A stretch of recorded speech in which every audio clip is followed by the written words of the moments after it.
Hello हजुर, नमस्कार। म केशव।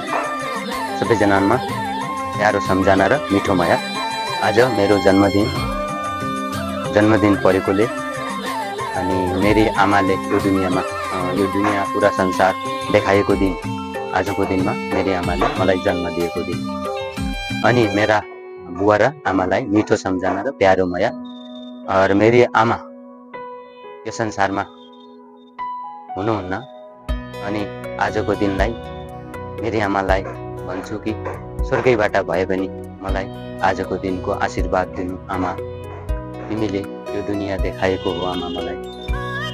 आफूले नखाई आफूले नलाई मलाई यहाँसम्म पुगाएकोमा मिठो सम्झना र प्यारो माया छ मेरी आमा, मेरी प्यारी आमा। तिमीलाई स्वर्गै भयो भने सम्झेको छु आमा।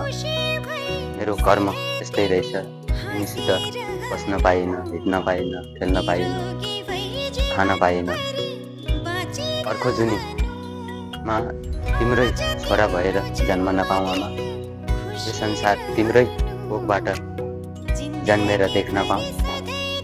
अनि मेरो प्यारो बुवा जसले मलाई यहाँसम्म पुगाउनको लागि आफू नखाई आफ्नो पेट भोको राखेर यहाँसम्म पाली पुगाउनु भएकोले मेरो बुबालाई पनि प्यारो मिठो सम्झना अनि प्यारो माया छ।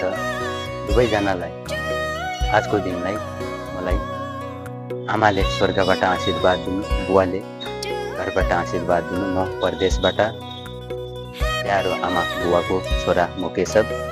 अनि साथीभाइहरू सबै, इष्टमित्र, दाजुभाइ, इष्टमित्र, दिदी बहिनी सबै हजुरलाई आजको जन्मदिनको उपलक्ष्यमा सबैले सम्झिदिनु अनि कमेन्टमा ह्याप्पी बर्थडे लेखिदिनु होला सबैजनाले।